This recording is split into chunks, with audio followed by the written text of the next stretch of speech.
Hello, all. This is the continuation of our discussion for Chapter 5 Cash Withdrawals and the Reduction in Reserves. If a bank lacks sufficient reserve, that means imagine that the Federal Reserve has asked the Bank of America to keep $1 million in reserve. Means Bank of America received $10 million and then it lent 9 million and is supposed to keep $1 million as a cushion, as a reserve in the bank. Now suddenly, a lot of people came in and they wanted to, cash out some part of it. The the bank was supposed to keep 10%, which is $1 million in the bank. Now suddenly is short by $100,000. What should, instead of having $1 million in reserve, it has $900,000. It is short by $100,000. Therefore, what should the bank do? It can go to one of these it can go to federal funds market in which banks borrow and lend excess reserves. Therefore, Bank of America is short by $100,000. Imagine that Citibank has $100,000 extra. Means instead of having 1 million, they have $1,100,000. Therefore, Citibank comes to the rescue of Bank of America. Bank of America tells them, could you lend us, can we borrow $100,000 from you because we are supposed to be at 10%, we are low.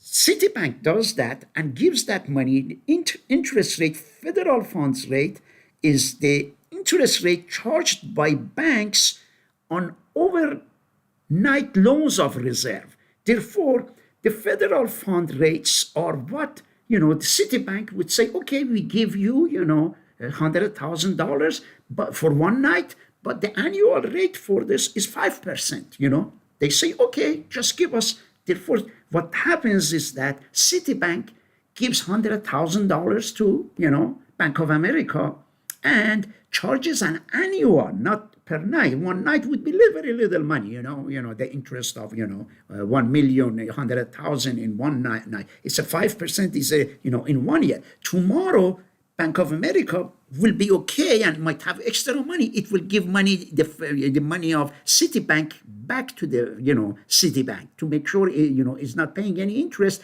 because it's 10% reserve reached to $1 million.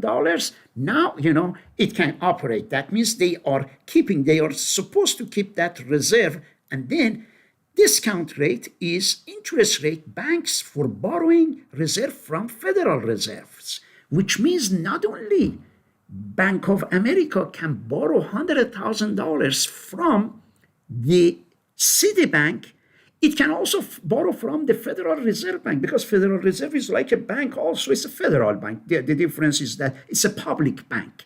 And it has, a lot of money, Federal Reserve. Then Bank of America can go and tell the, federal government that it needs to borrow for one night, needs, $100,000. Federal Reserve can come up with, say, okay, we give you 4% or something, and then they can borrow from the Federal Reserve. Therefore, the Federal Reserve has the power of shifting the banks to itself. It can do something that Bank of America doesn't go to Citibank because it can tell Bank of America that, hey, we have money for you. We only charge you, 3%. Therefore, Bank of America doesn't go to Citibank to borrow. It goes to Federal Reserve. Do you see how Federal Reserve can increase their, interest rates up and down and get the money to come to the Federal Reserve or give money away from the Federal Reserve? This is the way it controls. As you see, it can control the money by two ways so far. One, it can come and say, hey, you are supposed to keep 20% reserve or 10%. Therefore, it can create that cushion. It decides about what cushion the banks are supposed to have. Also, it can change the interest rates in such a way that the banks can go to Federal Reserve and borrow from it, or they can go to Citibank and borrow from it. Therefore, the Federal Reserve has a lot of power to play with the money and decides how much money are supposed to be in the bank, how much money are supposed to be as a cushion, how much money the banks are supposed to, lend that, to give to other businesses to borrow. Therefore, those are called monetary policy. Those 7 board of governors with the regional banks, they sit down and then they negotiate. They always talk to each other that, in the meetings that if we keep those rates, suppose at 3%, that's a good idea. Let's increase. And when they do that, then that impacts the credit cards as well.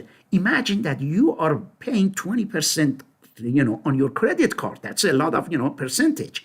When Federal Reserve tells Bank of America says, if you want to borrow, we are not going to give you 5% overnight anymore. We are going to give you 6%. Do you see Federal Reserve is increasing that rate by 1%. As soon as Federal Reserve does that, guess what Bank of America does? Bank of America gives credit card to people. Then it goes and instead of 20% interest to charge, instead of charging 20% interest rate, it will charge 21%. Do you see how the interest rates would impact the decision of Federal Reserve, would impact your credit card? Then another bank which is giving loan, mortgage to people, it was 7%, the mortgage today. But because Federal Reserve overnight, the banks went there and said, we have a little short in our reserve. Could you give us, if at 5%, Federal Reserve says, no, we are going to increase it. It will increase it to 7%, for example. Then because Federal Reserve is increasing, then the Bank of America, which gives mortgage to people, they don't give 7% to people anymore. They say 9%. Therefore, that would impact. Why should Federal Reserve, increases the interest rates? It has a reason. One reason, suppose it feels that the people keep going and, spending their money, or, it can collect the money, make sure they want to keep some price levels, because if prices go up significantly, then it can cause inflation and a lot of, they use these policies to control money. We go to this one. And therefore, we saw reserve requirement, discount rate that we learned about it, and open market operations. Open market operations also means that Federal Reserve can get the money out of your hand. Imagine you have, as I said, you have $1,000 and the Bank of America says that they want to give you 5% interest rate. And you see that, 5%, you deposit, they give 5%. Federal Reserve doesn't like Bank of America, to get that money, because if Bank of America gets that money, it's going to, lend it out, and, the people are going to borrow the money, and they might go there and they might get on their debt, and the situation is not good. You know what the Federal Reserve says? Says, don't give your money to Bank of America. Give it to Federal Reserve. If Bank of America is giving you 5%, Federal Reserve is going to give you 6% or 7%, Then you say, why should I put my money in the Bank of America? I will give it to Federal Reserve. But of course, you don't go to Washington, D.C. to give your money to Federal Reserve. How can you do that? The Federal Reserve sells bonds. Bonds means that the Federal Reserve is borrowing, Treasury is borrowing from you. You go and buy the Treasury bond, and Treasury bonds, you give them 1,000, it has coupon payment. The coupon payment would be suppose 8%, much more than what Bank of America gives. Therefore, in that case, you say, if that's the case, you can easily buy bonds. You go to your computer and say, I want this bond, and you buy it easily. Therefore, it is as easy as going to the bank and depositing your $1,000. Therefore, Federal Reserve has a lot of power to play with your money. It can push you into putting your money in the bank. It can push you not to put the money in the bank. It can come in such a way that you don't spend your money, But what if the Federal Reserve feels that you keep putting money on your credit card, suddenly it jacks up the, interest rate.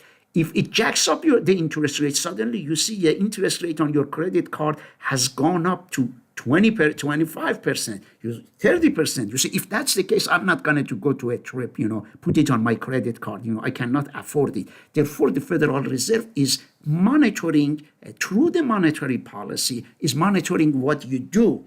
And, that is the way they operate. Then change required in bank ability to lend, we already talked about these things. And federal establishes a target rate. We said that Federal Reserve sometimes says that if you want to borrow from us, we charge 3%. Therefore, they have a target in mind that how much they should keep the interest rates, that to make sure that the economy is moving in a right direction and everybody has a job, the people are not overspending. And here are the interest rates that the Federal Reserve sometimes, has sometimes at 6.5%. You see, it was in 2001. It was all the way up. Then suddenly it dropped, when it dropped, and then it went back up again. It dropped to 1%. It went back up to 5% from 2009 to 2016. The interest rates were very low. Why did the Federal Reserve keep the interest rates were very low, almost to 0%, 1%? 1% is that it said if you want to borrow, we give you money 1%, and it was a great deal. If you want to, borrow, banks want to borrow money from Federal Reserve charged them $1. Why did Federal Reserve do that? And because it wanted to encourage to see the economy is, moving back up. That way the banks could borrow that way, could lend money. The people could go out there, buy houses, and that's why the interest rates were very low. It went up, and until 2020, it dropped again. And that was the time of, you remember, Corona. In Corona, things became so slow. Then the Federal Reserve decided to keep the interest rates low. That way they could keep some interest, some activities. Then suddenly in the past, year or two, the people kept spending money. And the prices went up because everybody had cash in his or her hand. And Federal Reserve felt that everything is becoming expensive. It became expensive. It tried to do something to make sure the people are not spending. Therefore, it kept the interest rates higher. Those 7 board members sat together and said, let's bring the interest rates higher. That way we can control the prices, keep the inflation under control, and buying and selling federal government securities, open market operations, Open market operations, we told you that Federal Reserve can sell you bonds. When they sell you bonds, they take your money away from you. But if they want you to have the money, they come and say, okay, bring our bond back and here is your cash. Therefore, they can bring the cash into your hand and get it back from you by encouraging you to get your money. They promise you a lot of interest, and you will give your money to Federal Reserve, to the federal government. And by far is the most important tool of monetary policy. Therefore, we said that Federal Reserve, one of them, make the reserve. They tell the banks what percentage they should keep as a cushion. Another way is that they decide about how much interest rates overnight the banks should give to one another. This is another policy they use. But the most important policy that they have is open market operations. That is when the Federal Reserve government borrows money. Federal government, as you all know, they say that we have $27 trillion US government owes money to the people. To whom? To Americans, to Chinese, the government of China, the businesses of China give money to the federal government of the US. Federal government of the US needs money. Why? Because it has deficit. To have a deficit, it has to have some money to pay for the soldiers, to pay for everything. Where does it get the money? It is the Federal Reserve tell the people, okay, we sell you, bonds. We give you this bond. Bond means that, you give us your money. We give you a paper that, you gave us your money, and then we give you interest, Therefore, that is how it monitors the money out in the market. And that's a very powerful tool because it can go out there and, sell $1 trillion of bonds, or it can buy back its bonds, bonds. And therefore, that is, $27 trillion is a huge amount of money. And every year it issues new bonds. It retires some bonds, Therefore, that is one way of, a government buying, buying government securities, and when you buy to expand money supplies, and the federal buys securities, paying for puts reserves into banking system, and it purchases reduce interest rates. Therefore, they monitor all of this through Federal Reserve, and we come here and to counteract supply of money, the Fed sells government securities. Supply of money is that they don't want the federal doesn't want you to put your money in the Bank of America. Therefore, if it doesn't want, therefore it sells you the bond. It promises you it tells you don't put your money in the Bank of America, get 5%. We give you 7%. Come to us. Therefore, you go and buy the bonds, Therefore, that cash that was in the bank quickly got out of the hands of the people. Why Federal Reserve did that? Because it felt that if the money is, in the hands of the bank keeps giving money to the people, and the people have a lot of money in their hands, they keep going and buying, and if they keep buying and buying, the prices go up, jack up, things can become very expensive. The Federal Reserve wants to make sure that, things are, slowing down. Therefore, if it doesn't slow down, the prices will go up, and then, we can't afford going and buying, a pound of meat or something. Therefore, that is how Federal Reserve is operating. And they call it the effect of fiscal policy on credit. Fiscal policy means when they decide about taxes. Taxes usually are not decided by Federal Reserve. Federal Reserve usually deals with the money. But see, the government controls the economy in two ways, two of the major tools they have. One of them with the money that Federal Reserve is in charge. Taxes also controls the money. Why? If the government wants you to have more money in your hands, it reduces your taxes. It gives you a lot of, you get a lot of money back from the, taxes. In that case, the Federal Reserve doesn't have as much authority over fiscal policy, taxes. That is another branch of the government, Treasury Department, IRS, U.S. Congress, rather than the Federal Reserve. And they decide what percentage taxes you have to pay and all of those. And financing the deficit, as we said, Federal Reserve, we always have deficit in the U.S. Sources of finance to finance deficit. If the government doesn't have enough money, it can go to commercial banks like Bank of America, non-bank like public. It can go to you and I as an individual and borrow money from me by selling me, bonds. It can go to the Federal Reserve, or it can go to China or ask other companies outside the U.S., tell them, please come and buy our bonds. The federal government needs money. And those companies, happily, they give the money to federal government of the U.S. Why? Because it's a very trustful, organization. In the past 200 years, the federal government never cheated, never filed for bankruptcy. Therefore, everybody would trust the U.S. government. That's why Chinese companies give money. If the federal government goes to them and say, we give you 10%, 20%, 10% interest, they say, sure. And they give their money because they feel it's a very good investment for them. Therefore, that is foreign credit market. And Federal Reserve, that's, where the government can go and get money from Federal Reserve itself.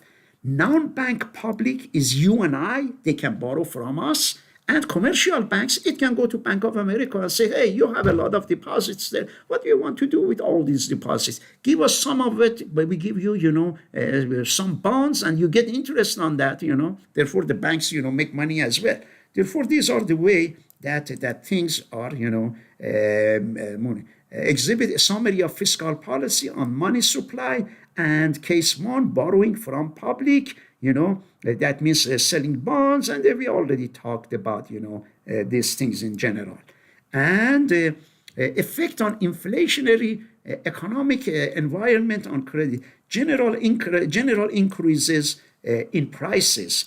Consumer price index. Consumer price index is that how things are, how expensive things are. Suppose this year you go to Walmart and you buy 1 pound of meat, 1 gallon of milk, 1 pound of oranges, and then it costs you $100. Next year you go and you buy the same thing and it becomes $105. You feel that, oh, it went up by 10%, 5%. Therefore, that consumer price index is one of the, gauges that the Federal Reserve looks at and measures the inflation rate. As I said, the same products next year is costing you 105 instead of 100. Therefore, we could quickly conclude that the inflation is 5%. Federal Reserve will pursue tight monetary policy and sell securities to reduce inflationary pressures. That means as soon as Federal Reserve feels that things are going to go up a lot, it concludes that a lot of money is in the hands of the people. It tries to get that money from you. Therefore, it comes and tells you, encourages you, oh, don't keep your money, in your pocket or to spend it at Walmart. Come and buy bonds from us. Therefore, it takes your money away in your hand. And the purpose of federal government and promises good interest, good coupon. And that will, by taking your money out of your pocket, then you won't go to Walmart and buy those, a lot of apples, oranges. Therefore, when Walmart feels that it cannot sell their oranges, it drops the prices. Do you see? Therefore, the Federal Reserve is controlling the value of the prices of what is sold at Walmart by allowing you how much money you keep in your bank or in your pocket, by encouraging you to, and this is general deflation is when the prices drop. It is the opposite of inflation. That is not good as well. When you have deflation, we might say, oh, it is a good idea. If I go to Walmart today, the milk is $2, tomorrow is $1, Is it good? Of course, you feel that you are saving money, but the problem is that suddenly Walmart might go bankrupt. The employees of Walmart might lose their jobs. Therefore, the Federal Reserve, the monetary policy is to make sure that you can afford, the prices are stable. The Federal Reserve likes to see that the prices are going up by, let's say, 2% or 3%. That's how much you get raised usually. Therefore, that is the goal of the, Federal Reserve. And recession is that when no one is buying, everybody is scared to trade. You are not going to Walmart to buy things because you feel that you don't have enough money. People keep losing their jobs, and companies don't produce as much. And Federal Reserve in that case comes with ways to stimulate the economy. What can it do to stimulate the economy? Maybe, do you all remember? We all got a check during Corona. They wanted to stimulate the economy. They gave us a check, gave money to us. I remember I got some. I am sure many of you got also a check during Corona. There is 1,000, 1,500. They wanted to put the money in the hands of the people. That way, we could go out and to make sure that we could come out of the recession. And these are other charts and Bureau of Economic Research, and this is about chapter 5.